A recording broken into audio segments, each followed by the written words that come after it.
Phone tapping పై రాష్ట్ర ప్రభుత్వం నియమించినటువంటి special investigation team SIT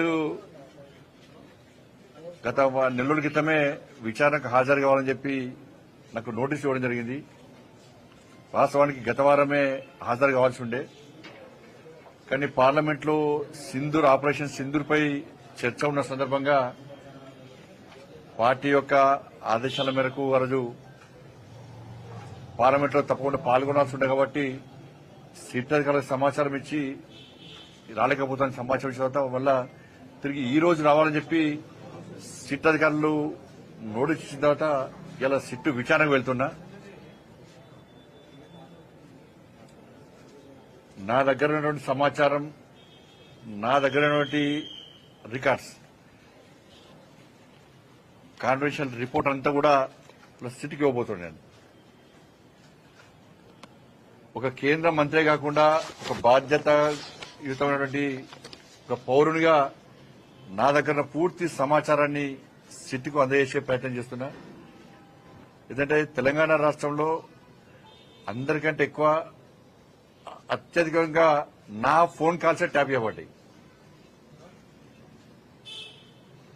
అసలు మొట్టమొదటి ఫోన్ ట్యాపింగ్ విషయంలో ఫోన్ ట్యాపింగ్ బయటపడింది కూడా నేనే.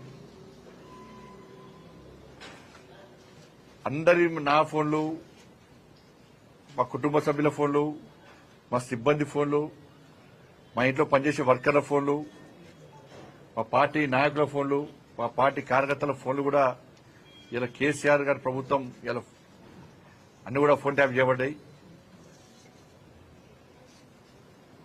కాబట్టి ఈ విషయంలో ఇప్పటి కూడా ఈ కాంగ్రెస్ పార్టీ ప్రభుత్వం మీద నమ్మకం లేదు, సిట్ మీద నమ్మకం లేదు.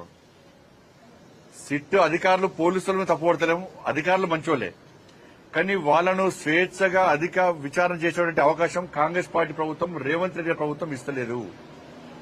ఇదంతా కూడా టైంపాస్ కోసమే. సంవత్సరాలు విచారణ పెడుతున్న కాలయాపన చేస్తున్నది. కేసీఆర్ కుటుంబంలో ఒక్కరిని ఇంతవరకు అరెస్ట్ చేయాలి. కమిషన్లు వేసినారు, టైంపాస్ చేస్తున్నారు. కమిషన్ రిపోర్ట్లు వచ్చినా చర్యలు తీసుకునే పరిస్థితి లేదు. కాబట్టి బీఆర్ఎస్, కాంగ్రెస్ ఇద్దరి మధ్య దోస్తానా, వాళ్ళిద్దరు కలిసి ఈ డ్రామాలు ఆడుతున్నారు. కాబట్టి దీని మీద నమ్మకం లేదు. అందుకే సిబిఐ విచారణ జరపాలని చెప్పి మేము డిమాండ్ చేస్తున్నాం. మిగతా అన్ని విషయాలు కూడా ఆ విచారణ అనంతరం మీకు వచ్చే అన్ని విషయాలు బయట చెప్తాను.